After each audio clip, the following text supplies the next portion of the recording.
Good morning, and thank you for the opportunity to speak before the Senate Workforce and Higher Education Committee in support of Senate Bill 117. My name is Nick Down, and I am a Senior Program Officer at the American Council of Trustees and Alumni, ACTA for short. We are a national nonprofit that has advocated on behalf of high academic standards, accountability, and the free exchange of ideas at our nation's four-year colleges, public and private colleges and universities. Prior to joining ACTA, I spent the better, Prior to joining ACTA, I spent the better part of a decade working on higher education issues as a senior legislative assistant to former New Jersey Congressman Frank Lobiondo. 23 years ago, ACTA brought attention to the problem of civic illiteracy through a published report titled Losing America's Memory: Historical Illiteracy in the 21st Century. Since then, ACTA has watched with alarm the continuing decline of knowledge of American civic institutions and the history of their development. We are not alone in monitoring this trend either. The issues that SB117 seeks to remedy are a matter of bipartisan concern, and we enthusiastically support this legislation because it provides a common sense solution to this problem. Few have articulated this imperative better than President John F. Kennedy. There's little that, quote, "There's little that is more important for an American citizen to know than the history. Without such knowledge, he stands uncertain and defenseless before the world, knowing neither where he has come from nor where he is going.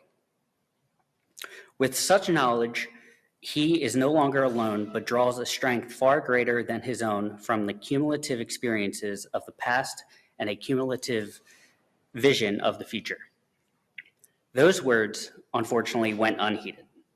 In a 1987 survey, about half of the American citizens polled thought that the phrase, "from each according to his ability to each according to his needs," came from the U.S. Constitution.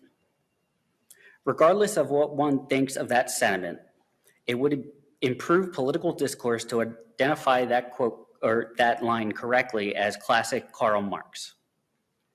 Flash forward 34 years, a 2021 Newsweek poll revealed that 24% of college students had a positive view of capitalism, while 32% of survey respondents favored socialism.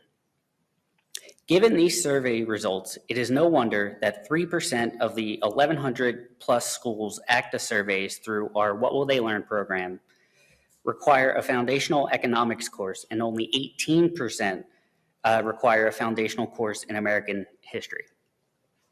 To further illustrate the necessity of SB 117, I'd like to point out that Central State University is the only public institution of higher learning in Ohio that requires a foundational course in U.S. government or history.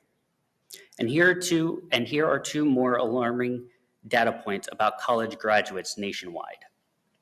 Only 18% of college graduates could identify James Madison as the father of the Constitution on a multiple choice question, and 51% couldn't identify term lengths of U.S. senators and members of Congress. Another statistic: 10% of college graduates thought that Judith Sheindlin, or AKA Judge Judy, was a U.S. Supreme Court justice. In March 2022, a Quinnipiac University poll asked adults across America if they would stay and fight if Russia invaded our borders. Only 45% of men between the ages of 18 and 34 said that they would stand and fight instead of fleeing the country. President Kennedy was right: defenseless before the world.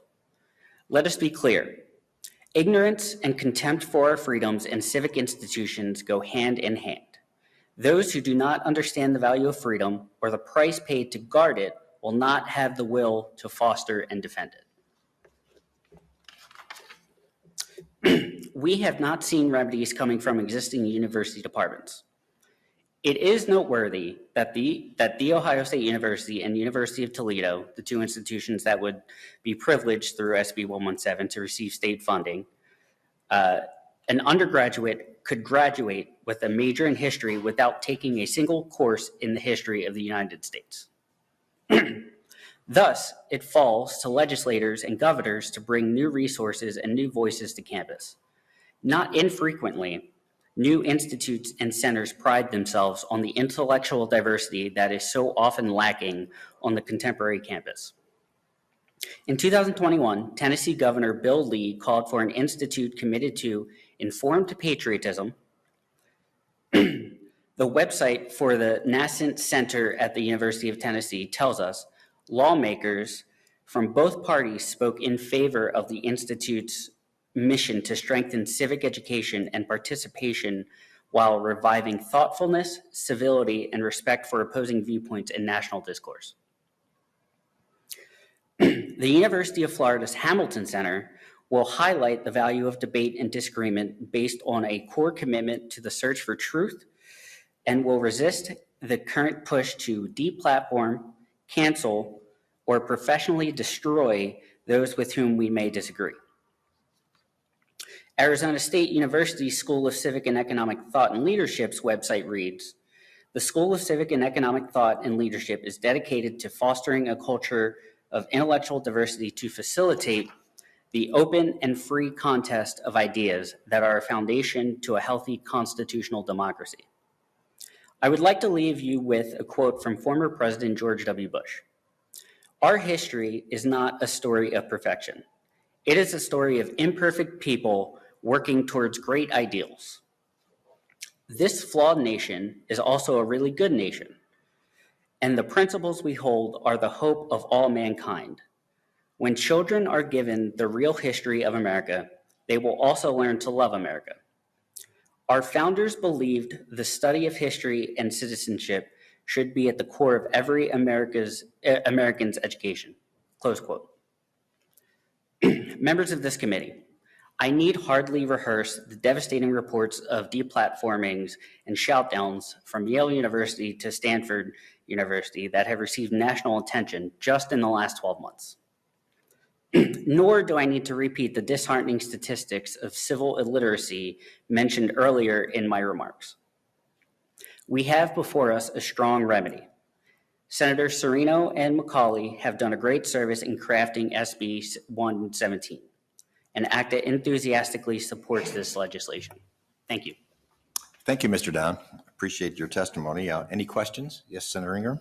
Thank you very much.